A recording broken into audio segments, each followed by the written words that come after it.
ملحد کے علاوہ بھی یہ انسانی دماغ، نفسیات اور میڈیکل سائنس، خاص طور پر افکشن، سیول ڈیمانڈ اور اس سے جڑے سوشل بیالوجیکل عوامل کے مطالعے کے مطابق بھی ایک حقیقت ہے۔ انسان کی شخصیت اور رویے کا انتخاب اس کے ارادے، ماحول اور روحانی تجربات سے جڑا ہوتا ہے۔ انسان کے دماغ میں اللہ تعالیٰ نے پورے جسم کی حفاظت اور چلانے کی طاقت دی ہے، یعنی اللہ تعالیٰ نے انسان کو روح کے ساتھ جو جسم دیا ہے تو اس کی حفاظت کرنے والا اور چلانے والا دماغ بھی دیا ہے۔ جب انسان کی سہولیات اور جو کام ہیں ان پر نظر ڈالیں گے تو آپ دیکھیں گے کہ اگر آپ 2 دن کے بچے کی بھی آنکھ میں انگلی ڈالنے کا اشارہ کریں گے تو وہ اپنے ڈیفنس میں اپنی آنکھیں جھپکائے گا، اگر آواز لگاؤ گے یا کوئی خوفناک آواز ہوگی تو وہ ڈر بھی جائے گا۔ اب بچے کو تو ڈرنے کا پتہ نہیں ہے، لیکن دماغ اسے خود بتا دیتا ہے، ذائقہ بھی اس کو دماغ ہی بتاتا ہے کہ کڑوا ہے یا زہر ہے۔ تو ساری چیزیں جیسے ناک اطلاع دیتا ہے دماغ کو، تو ایسے دماغ انسان کی حفاظت کرتا ہے۔ انگلی بھی دماغ کی وجہ سے ہلتی ہے۔ اگر انسان جب گرتا ہے تو اپنی حفاظت کے لیے اپنے دماغ سے اپنے ہاتھوں کو آگے کر کے گرنے سے بچ جاتا ہے، کوئی تھپڑ مارے تو اپنا ڈیفنس کرتا ہے، یعنی کہ ہر بچاؤ کے لیے اللہ پاک نے دماغ عطا فرمایا ہے۔ اب انسان اپنے حالات سے پریشان رہتا ہے۔ اس مضمون لکھنے کا اصل مقصد یہ ہے کہ انسان اپنے حالات کو سوچ کر ہی پریشان رہتا ہے، لیکن دماغ تو انسان کے جسم کی حفاظت کے لیے ہے۔ لیکن اس وقت بہت بڑا فرق پڑ جاتا ہے جب انسان لالچ میں پڑ جاتا ہے اور اپنے دماغ کو لالچ والی سوچ میں گم کر دیتا ہے۔ اصل میں جو بغیر استاد کے لوگ ہوتے ہیں وہ دماغ سے ایکسٹرا فالتو کام لینا شروع کرتے ہیں۔ مثال کے طور پر اگر مستقبل کا ڈر ہو کہ ہم غریب نہ ہو جائیں، ناجائز طریقے سے پیسے کھا لیں کہ بیماری میں کام آ جائیں گے، فلاں بڑے وڈیرے کو ساتھ لے لیں کہ کبھی کام آ جائے گا، پڑوسی کام آ جائے گا، زیادہ سے زیادہ واقفیت کر لی جائے، زیادہ سے زیادہ پیسہ اکٹھا کر لیا جائے، اناج اکٹھا کر لیا جائے، تو ایسے ہم دماغ سے ایکسٹرا کام لینا شروع کر دیتے ہیں۔ پھر ماضی میں جو کام ہوتا ہے اس کا بھی مداوا بنتے ہیں، اور ہمارے ساتھ جو زیادتی ہوئی ہے اس کا بھی مداوا چاہتے ہیں۔ ہم نے جس کے ساتھ بھلائی کی اور اس نے برائی کی، اس کا بھی مداوا چاہتے ہیں۔ ایسے ماضی میں بھی اور مستقبل میں دماغ کھوجنے میں لگ جاتا ہے، لیکن اپنے حال پر بھی نظر ہوتی ہے۔ مطلب یہ فطری عمل ہے کہ ایسا انسان حال کو بھی نہیں چھوڑتا، لیکن حال سے وہ لاپرواہ بھی ہو جاتا ہے۔ جب انسان اپنے اعضاء کی حفاظت نہیں کر پاتا، جیسے کان، ناک، گھٹنے، گردے، سانس لینے کی نالی، انگلیاں وغیرہ، پھر بلڈ پریشر اور شوگر جیسی بیماریاں لگ جاتی ہیں۔ تو یہ سب حال کے نقصانات ہیں، کیونکہ دماغ اپنا کام چھوڑ کر ماضی کے جھمیلوں میں پڑ جاتا ہے، لیکن ایسا سوچنے سے انسان کو کوئی فائدہ نہیں بلکہ نقصان ہی پہنچتا ہے۔ مستقبل کی سوچ میں مستقبل کی تیاری کرنی چاہیے، لیکن سب کچھ تو انسان کے ہاتھ میں نہیں ہے۔ بندہ یہ نہیں سمجھتا اور دل تو کہتا ہے کہ اے انسان ایسے کام نہ کر، لیکن دماغ واپس نہیں لوٹتا۔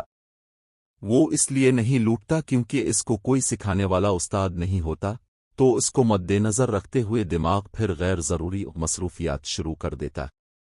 جیسے کوئی سیاست میں دخل اندازی کرتا ہے، کوئی اخبار پر، کوئی ٹی وی کی خبروں پر تبصرہ کرتا ہے، تو کوئی دوسروں کے معاملات میں دخل اندازی کرتا ہے یا دوسروں کے معاملات میں پڑ جاتا ہے اور دوسروں کو برا بھلا کہنا۔ اس طرح کے انسان کا دماغ ایکسٹرا کام کرتا ہے، پھر اس کے اصل کام رہ جاتے ہیں۔ ایسے انسان کی روح بھی خالی خالی، اس کا دل بھی پھیکا پھیکا، اور اس کا جسم بیماریوں کا گھر بن جاتا ہے۔ اللہ تعالیٰ نے دماغ ایسی چیز بنائی ہے، اگر اس میں زہر کا 1,00,000واں حصہ بھی اس کے اندر داخل ہو جائے تو دماغ اس کے اثرات کو ختم کر دے گا۔ جب وہ کہیں دوسری مصروفیات میں الجھ گیا ہے تو اللہ تعالیٰ نے دماغ ایسی چیز بنائی ہے، اگر اس میں زہر کا 1,00,000واں حصہ بھی اس کے اندر داخل ہو جائے تو دماغ اس کے اثرات کو ختم کر دے گا۔ جب وہ کہیں دوسری مصروفیات میں الجھ گیا ہے تو وہ زہر یا کسی بھی نقصان والی چیز کا دفاع نہیں کر سکتا ہے۔ پھر ہم یہ کہتے ہیں کہ یہ اعضاء صحیح کام نہیں کر رہے، لیکن اصل بیماری یہ ہے کہ دماغ اپنا پوری توجہ سے کام ہی نہیں کرتا۔ جسم میں تھکاوٹ محسوس ہوتی ہے، دماغ درست طریقے سے کام نہیں کرتا اور وہ دوسری برائیوں اور مسائل میں اپنے مفاد تلاش کرتا رہتا ہے۔ اگر دماغ درست کام کرنے لگے تو وہ جسم اور دل پر حاوی ہو جاتا ہے۔ دماغ بہتر طریقے سے کام کرنے لگے تو جسم بھی ٹھیک ہی رہتا ہے۔ ایسا انسان جس کا دماغ ٹھیک طریقے سے کام کرے تو اس بندے کی دین اور دنیا دونوں سانور جاتی ہیں۔ صوفی بزرگ اور سارے فلاسفر اس بات پر متفق ہیں کہ دماغ کو دل کے تابع بناؤ، یہ کوشش نہ کریں کہ دل ہی دماغ کے تابع ہو جائے، اب یہ ممکن نہیں ہے۔ اکثر ایسے ہوتا ہے کہ دماغ بھٹک جاتا ہے اور اپنے فرض پورے نہیں کرتا، اور جو اللہ پاک نے اس کے ذمے کام لگائے ہیں تو وہ جسم کے ساتھ مل کر کام کرتا رہے تاکہ جسم کی حفاظت کے ساتھ ساتھ انسان کے سارے کام سیدھے رہیں۔ اس لیے جب انسان کا دماغ صحیح کام نہ کرے تو طرح طرح کی عام اور نفسیاتی بیماریاں لگ جاتی ہیں اور طرح طرح کے خیال بھی ستاتے رہتے ہیں۔ دماغ کی اپنی الگ ہی کیفیت ہے، اس لیے جب انسان کی سوچ کا محور لالچ، بارائی اور دوسرے چکروں میں پڑ جاتا ہے تو دماغ انسانی جسم کے لیے ایک بہت بڑا مسئلہ پیدا کر دیتا ہے۔ اسی لیے قرآن پاک میں بھی لکھا ہوا ہے کہ اپنی سوچ میں بہتری لائیں۔ حدیث میں بھی اس طرح ذکر کیا گیا ہے، اور فلاسفر بھی اس بات پر متفق ہیں کہ کسی روحانی استاد کی خدمتیں حاصل کرے، وہ آپ کے دل اور دماغ میں اللہ پاک کے ذکر سے اختلاف ہونے نہیں دے گا، پھر دماغ حاضر ناظر رہے گا، اپنے جسم کی حفاظت کرے گا، اور دل اپنی روحانیت، دین و دنیا کے معاملات، دل کی روشنی سے، دل کی آنکھوں سے، دل کے کانوں سے، ناک سے، دل کی زبان سے، دل کے ذائقے سے، پھر وہ ہر کام بہتر ہی ہوتا جائے گا۔ کوئی تاثیر نہیں دماغ کے کان کے سننے میں، کوئی پرکھ نہیں دماغ کی آنکھ کے دیکھنے میں، کوئی تیزی نہیں ہے۔ یہ سب کی باتیں ہیں جو انسان کو دین و دنیا اور عالم ارواح کے وعدے کے مطابق یہ دل سکھاتا اور بتاتا ہے۔ اس لیے ان وجوہات کی وجہ سے یہ بہت بڑے مسئلے مسائل پیدا ہو گئے ہیں۔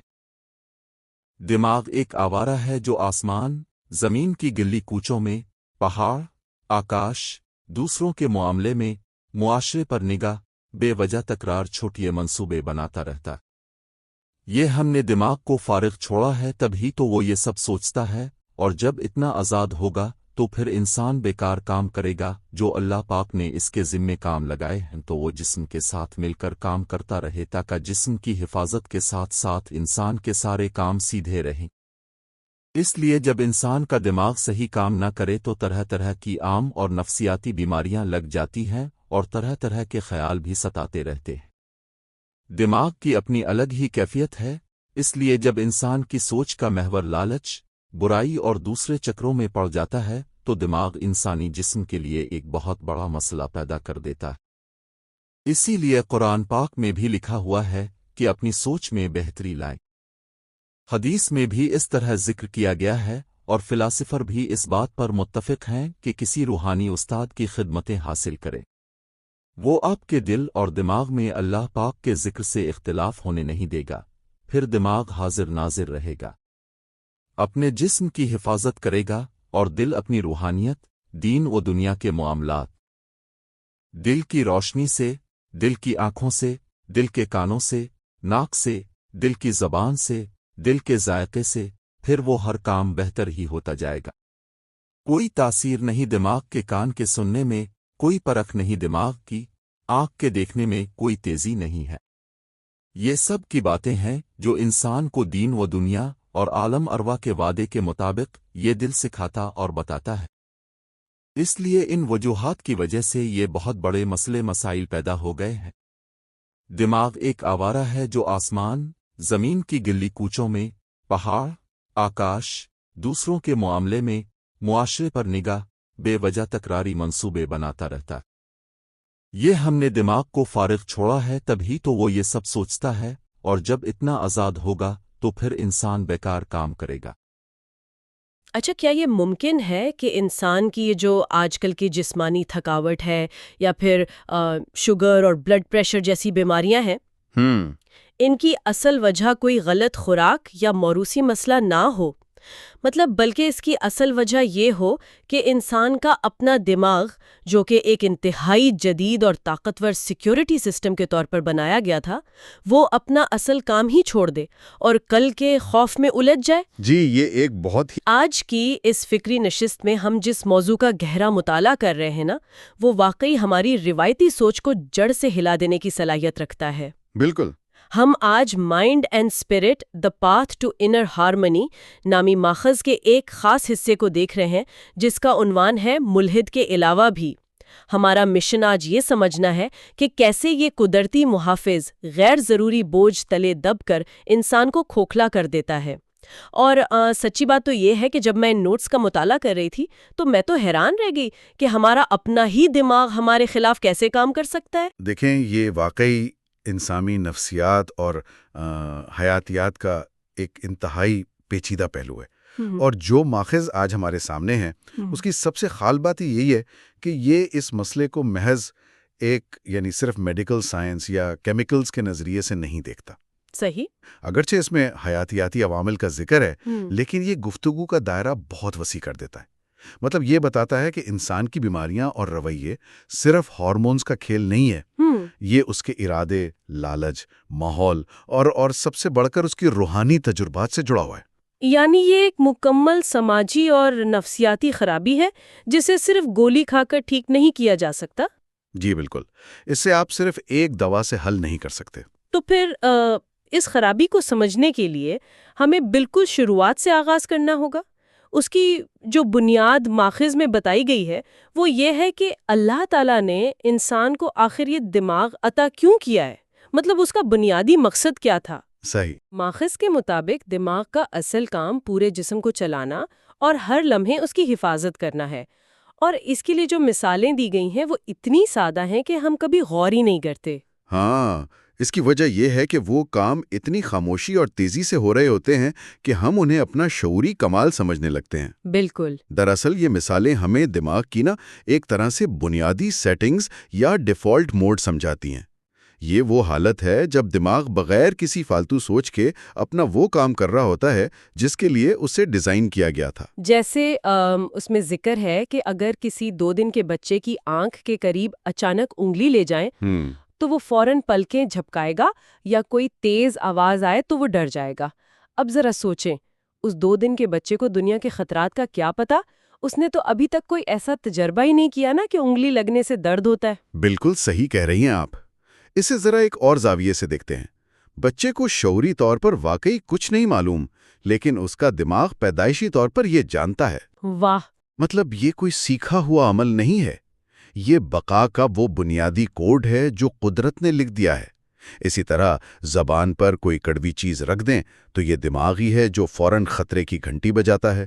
ناک بدبو محسوس کرے تو دماغ سانس روکنے کا سگنل دیتا ہے۔ ہم جو چلتے ہیں، توازن رکھتے ہیں، یہ سب اسی خودکار سیکیورٹی سسٹم کے افعال ہیں۔ اور وہ جو گرنے والی مثال ہے وہ تو سب نے ہی محسوس کی ہوگی۔ جب کوئی اچانک گرنے لگتا ہے تو وہ سوچتا تھوڑی ہے کہ اچھا میں گر رہی ہوں، اب مجھے ہاتھ آگے کرنے چاہیے۔ بالکل، ایسا سوچنے کا وقت ہی نہیں ہوتا۔ 1 سیکنڈ کے 1000ویں حصے میں ہاتھ خود بخود آگے آ جاتے ہیں۔ جب میں یہ پڑھ رہی تھی تو مجھے لگا کہ یہ تو بالکل ایسا ہے جیسے دماغ ایک انتہائی جدید سیکیورٹی سسٹم ہو، ایک ایسا رڈار جسے خطرے کا ہم سے بھی پہلے اندازہ ہو جاتا ہے۔ یہ تشبیہ بہت خوبصورت ہے۔ یہ واقعی ایک ایسا رڈار ہے جو 24 گھنٹے حتیٰ کہ نیند میں بھی جاگ رہا ہے، اور اس کا واحد مقصد اس جسمانی عمارت کی حفاظت ہے۔ اچھا، لیکن یہاں ایک بہت بڑا سوال پیدا ہوتا ہے۔ جی؟ اگر ہمارا دماغ اتنا ہی زبردست اور پرفیکٹ سیکیورٹی سسٹم ہے تو پھر انسان ہر وقت اتنی پریشانی اور عدم تحفظ کا شکار کیوں رہتا ہے؟ ہم کیوں ہر وقت حالات سے ڈرتے رہتے ہیں؟ اگر محافظ اتنا طاقتور ہے تو عمارت غیر محفوظ کیوں ہے؟ دیکھیں، بنیادی خامی یہیں سے شروع ہوتی ہے، اور اسی سوال کا جواب اس مطالعے کا اصل مغز ہے۔ خامی اس سیکیورٹی سسٹم کی ٹیکنالوجی میں نہیں ہے۔ اچھا، تو پھر مسئلہ کہاں ہے؟ مسئلہ یہ ہے کہ انسان نے اپنے ارادے سے اس سسٹم کو اس کے اصل کام سے ہٹا دیا ہے۔ ذرا تصور کریں، آپ نے عمارت کے دروازے پر ایک انتہائی چوکنا گارڈ بٹھایا، ٹھیک ہے، جس کا کام صرف حفاظت کرنا ہے، لیکن پھر آپ اس گارڈ کو بلاتے ہیں اور کہتے ہیں کہ دیکھو بھائی، تمہیں کل کی فکر بھی کرنی ہے، پچھلے سال کا حساب بھی رکھنا ہے اور محلے والوں کی سیاست پر بھی نظر رکھنی ہے۔ تو وہ پہلا کب دے گا؟ بالکل، جب آپ ایک محافظ کو فالتو کاموں پر لگا دیں گے تو دروازہ تو خالی رہ جائے گا، نہ وہ پہرا دے پائے گا اور نہ ہی دوسرے کاموں کا کوئی فائدہ ہوگا۔ ماحول کے اثر میں آ کر اس سسٹم کو ہائی جیک کر لیتا ہے۔ اور اس ہائی جیکنگ کو سمجھنے کے لیے ماخذ ایک خاص حالت کا ذکر کرتا ہے جسے وہ بغیر استاد کے لوگ کہتا ہے۔ بغیر استاد کے؟ یعنی وہ لوگ جن کی رہنمائی کے لیے کوئی اخلاقی یا فکری استاد موجود نہیں ہوتا۔ جب کوئی ایسا رہبر نہیں ہوتا جو حال کی اہمیت سکھا سکے تو انسان کا دماغ ایک اندھے بقا کے موڈ میں یعنی بلائنڈ سروائیول موڈ میں چلا جاتا ہے، اور پھر وہ ہر چیز کو خطرہ سمجھتا ہے۔ جی، اور نتیجتاً لالچ اور پھالتو سوچوں میں گم ہو جاتا ہے۔ اور پتہ ہے، جو فالتو کاموں کی فہرست ماخذ میں دی گئی ہے نا، وہ کوئی پرانے دور کی بات نہیں ہے، وہ آج کی زندگی کا بالکل سچا عکس ہے۔ جیسے مستقبل میں غریب ہونے کا ڈر یا بیماری کے لیے ابھی سے پیسے جمع کرنا کہ کل کام آئیں گے۔ بالکل۔ اور ایک اور بڑی دلچسپ مثال ہے کہ کسی وڈیرے یا بااثر شخص سے تعلقات صرف اس لیے بنانا کہ شاید کل مشکل وقت میں وہ کام آ جائے، زیادہ واقفیت پیدا کرنے کی ہوس، یہ سب فالتو کاموں میں گنا گیا ہے۔ اور بات صرف مستقبل تک نہیں رکتی نا، انسان اسی دماغ کو ماضی کی کھود کھرید میں بھی لگا دیتا ہے۔ جیسے بدلہ لینا۔ جی، کسی نے زیادتی کی تو بدلہ کیسے لینا ہے، یا کسی کے ساتھ بھلائی کی اور اس نے ناشکری کی تو انسان اسی سوچ میں الجھا رہتا ہے کہ حساب کیسے برابر کروں۔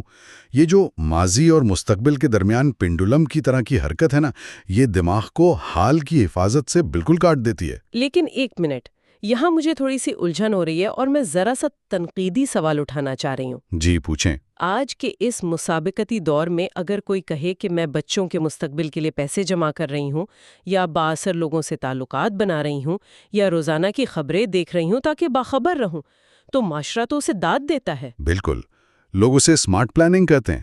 ہاں، تو کیا ہم اسمارٹ پلاننگ اور لالچ کے فرق کو بالکل ہی نظر انداز نہیں کر رہے؟ ماخوذ تو ان سب کو بوجھ کہہ رہا ہے۔ یہ بہت منطقی سوال ہے، ہمیں اس فرق کو بہت احتیاط سے سمجھنا ہوگا۔ دیکھیں، ماخوذ قطعی طور پر یہ نہیں کہہ رہا کہ مستقبل کی تیاری نہ کریں۔ ماخوذ میں واضح ہے کہ تیاری ضرور کرنی چاہیے۔ تو پھر مسئلہ کب پیدا ہوتا ہے؟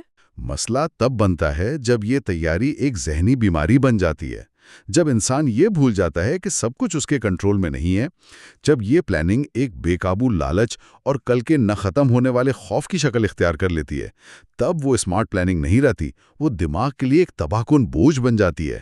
مطلب جب انسان اپنے آج کے سکون کو قربان کر کے صرف کل کے ڈر میں جینا شروع کر دے۔ بالکل درست۔ ماخوذ ہمیں یاد دلاتا ہے کہ دماغ کا فطری عمل حال پر نظر رکھنا ہے، لیکن ان فالتو مصروفیات کی وجہ سے انسان حال سے غافل ہو جاتا ہے۔ دماغ ایک، ماخوذ کے الفاظ میں کہوں تو، ایک آوارہ کی طرح بھٹکنے لگتا ہے۔ آوارہ؟ یہ تو بہت سخت لفظ ہے۔ سخت ہے لیکن گہرا ہے۔ دماغ آسمان میں، زمین کی گلی کوچوں میں، دوسروں کے معاملات میں، ٹی وی کی خبروں پر بے مقصد تبصروں میں آوارہ ہو جاتا ہے۔ اور ہم دن رات ان لوگوں پر بحث کر رہے ہوتے ہیں جنہیں ہم جانتے تک نہیں۔ بالکل۔ تو اب سوال یہ ہے کہ جب یہ محافظ آوارہ ہو کر ادھر ادھر کی خبروں میں مصروف ہو جاتا ہے تو پھر پیچھے اس جسم کا کیا ہوتا ہے؟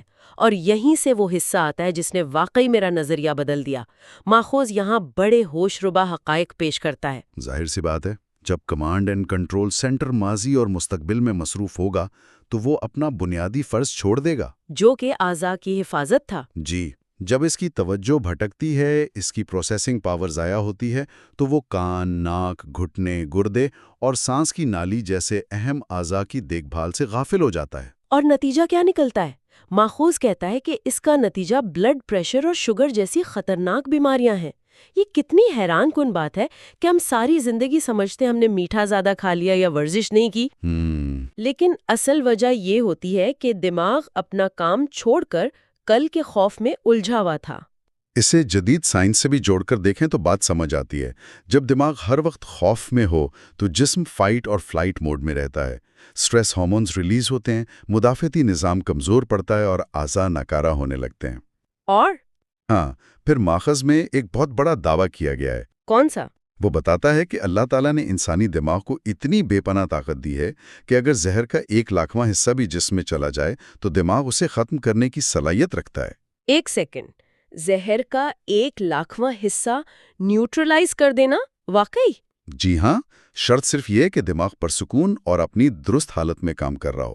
او واہ، یہ تو بالکل اینٹی وائرس سافٹ ویئر والی بات ہو گئی۔ وہ کیسے؟ مطلب سوچیں، کسی نے کمپیوٹر میں دنیا کا سب سے مہنگا اینٹی وائرس انسٹال کیا ہو، لیکن وہ سافٹ ویئر بیک گراؤنڈ میں دنیا بھر کی فالتو اپ ڈیٹس ڈاؤن لوڈ کرنے میں اتنا مصروف ہو جائے کہ ساری ریم اسی میں استعمال ہو جائے۔ ٹھیک ہے۔ اور پھر سامنے سے ایک چھوٹا سا اصل وائرس آئے تو وہ اسے روک ہی نہ سکے کیونکہ اس کے پاس پروسیسنگ پاور ہی نہیں بچی۔ واہ، یہ تشبیہ تو بالکل درست بیٹھتی ہے صورتحال پر۔ وہ اصل وائرس ہماری جسمانی بیماریاں ہیں اور وہ بیک گراؤنڈ اپڈیٹس ہماری اوور تھنکنگ اور لالچ ہیں۔ ہم ڈاکٹر کے پاس جا کر کہتے ہیں معدہ خراب ہے، گھٹنوں میں درد ہے، ہم عضو کا علاج کرواتے ہیں۔ لیکن اصل بیماری تو دماغ کی غفلت ہے۔ بالکل، جو مستقل تھکاوٹ آج کل محسوس ہوتی ہے وہ بھی اسی لیے ہے کہ توانائیاں غلط جگہ ضائع ہو رہی ہیں، جسم بیماریوں کا گھر بن جاتا ہے۔ اور ماخذ میں تو روح کے حوالے سے بھی سخت الفاظ ہیں۔ جب دماغ بھٹکتا ہے تو روح خالی محسوس ہونے لگتی ہے، دل اندر سے پھیکا پڑ جاتا ہے، کسی چیز میں حقیقی خوشی نہیں ملتی۔ کیونکہ آپ نے نظام کو اس کے فطری مرکز سے ہٹا دیا نا۔ اگر دماغ اصل کام پر واپس آ جائے تو جسم اور دل دونوں پر مثبت اثر پڑتا ہے، دنیا اور دین دونوں سنور جاتے ہیں۔ یہ سب جاننے کے بعد تو یہی سوال ذہن میں آتا ہے کہ بھائی اس کو ٹھیک کیسے کریں، اس ہائی جیک ہوئے سسٹم کو ڈیفالٹ سیٹنگ پر کیسے لائیں؟ اور یہاں ہم حتمی علاج کی طرف آتے ہیں جو بظاہر ہماری جدید لاجک سے کافی مختلف ہے۔ جی، یہاں یہ مطالعہ خالصتاً روحانیت میں اتر جاتا ہے۔ صوفی بزرگوں اور فلاسفرز کا اتفاق ہے کہ اس کا واحد حل یہ ہے کہ دماغ کو دل کے تابع کیا جائے، اور ساتھ ہی یہ وارننگ بھی ہے کہ دل کو دماغ کے تابع ہرگز نہ کریں کیونکہ دماغ اب بھٹک چکا ہے۔ لیکن دیکھیں، میں یہاں ایک عملی سوال پوچھنا چاہتی ہوں۔ ہم تو بچپن سے سنتے آ رہے ہیں کہ بھئی دماغ سے کام لو، دل کی مت سنو کیونکہ دماغ منطقی ہوتا ہے۔ ہمارا تعلیمی نظام اسی پر کھڑا ہے، اور یہاں کہا جا رہا ہے کہ دماغ کو دل کے تابع کرو۔ کیا یہ ہماری روزمرہ کی منطق کے بالکل الٹ نہیں ہے؟ ظاہری طور پر الٹ لگتا ہے، لیکن ماخذ کے زاویے سے دیکھیں تو یہ بہت سچا فلسفہ ہے۔ ماخذ بتاتا ہے کہ یہ جو ہمارا مادی دماغ ہے نا، یا ظاہری آنکھ کان ہیں، ان کی اپنی کوئی حقیقی پرکھ نہیں ہے۔ مطلب وہ صرف ڈیٹا پروسیس کرتے ہیں؟ بالکل، مادی دماغ محض ایک پروسیسر ہے۔ جو اصل ادراک ہے، جسے ہم بصیرت یا وزڈم کہتے ہیں، وہ اس مادی دماغ میں نہیں بلکہ روحانی دل میں رکھی گئی ہے۔ لیکن دل تو سویا ہوا ہے اور دماغ ہائی جیک ہو چکا ہے، تو دل کو بیدار کیسے کرے؟ یہاں ماخذ ایک عملی شرط لگاتا ہے نا؟ جی، وہی شرط جس کا ہم نے پہلے ذکر کیا تھا، یعنی ایک کامل روحانی استاد کی ضرورت۔ صحیح۔ چونکہ دماغ خود لالچ میں پڑ کر ایک مسئلہ بن چکا ہے، وہ خود کو ٹھیک نہیں کر سکتا۔ ایک خراب اوزار سے آپ اسی اوزار کی مرمت نہیں کر سکتے۔ یہ بہت زبردست بات ہے۔ اس لیے ایک روحانی رہبر چاہیے ہوتا ہے۔ وہ کوئی جادو نہیں کرتا، بلکہ وہ انسان کے دل اور دماغ میں اللہ پاک کے ذکر کے ذریعے ایک ایسی ہم آہنگی پیدا کرتا ہے جو خرابی کو دور کر دیتی ہے۔ اور جب ذکر کے ذریعے یہ ہم آہنگی پیدا ہو جاتی ہے تو پھر دماغ اپنی آوارگی چھوڑ دیتا ہے، وہ واپس اپنی ڈیوٹی پر آ جاتا ہے، یعنی صرف جسم کی حفاظت پر۔ بالکل، اور یہی انسان کا عروج ہے۔ پھر انسان دنیا اور دین کو دل کی اس نئی روشنی سے دیکھتا ہے۔ جب ایسا ہوتا ہے تو انسان حقیقت میں دل کی آنکھوں سے دیکھتا ہے، دل کے کانوں سے سنتا ہے، واہ! اور اس کا ہر فیصلہ بہتر ہوتا چلا جاتا ہے۔ مادی دماغ کو آزاد چھوڑیں تو وہ تباہ کرتا ہے، لیکن دل کا تابع کر دیں تو بہترین خادم بن جاتا ہے۔ اگر آج کی اس گفتگو کو سمیٹا جائے تو اس دور میں جہاں معلومات اور خبروں کا سیلاب ہے، ہم سب جو تھکاوٹ اور بیماریوں کا شکار ہیں، ہمیں لگتا تھا کہ یہ طبی مسئلہ ہے۔ لیکن آج ہم نے جان لیا کہ یہ دراصل ہمارے بہترین محافظ، ہمارے دماغ کو پھالتو کاموں میں ضائع کرنے کا نتیجہ ہے۔ جی، یہ وہ حقیقت ہے جسے مانے بغیر ہم سکون نہیں پا سکتے۔ بقا دماغ کی اندھی دوڑ میں نہیں، دل کے اطمینان میں ہے۔ تو اس بحث کو ختم کرتے ہوئے میں سننے والوں کے لیے ایک سوال چھوڑ کر جانا چاہتی ہوں، جو اسی دل کی آنکھ اور دل کے کان والے تصور پر مبنی ہے۔ ذرا سوچئے گا، اگر انسان کی حقیقی سماعت اور بینائی کا تعلق اس کے روحانی دل سے ہے، تو کیا یہ ممکن ہے کہ کوئی بھی شخص زندگی بھر ظاہری آنکھوں سے سب کچھ دیکھتے ہوئے بھی حقیقت کی دنیا میں بالکل اندھا، بہرا اور بے حس زندگی گزار جائے؟ انسان جب بھی اگلے بار کسی چیز کا ذائقہ محسوس کرے تو اسے ایک لمحے کے لیے ٹھہر کر یہ ضرور سوچنا چاہیے کہ کیا یہ ذائقہ اس کا گوشت سے بنا دماغ محسوس کر رہا ہے یا اس کا دھڑکتا ہوا دل؟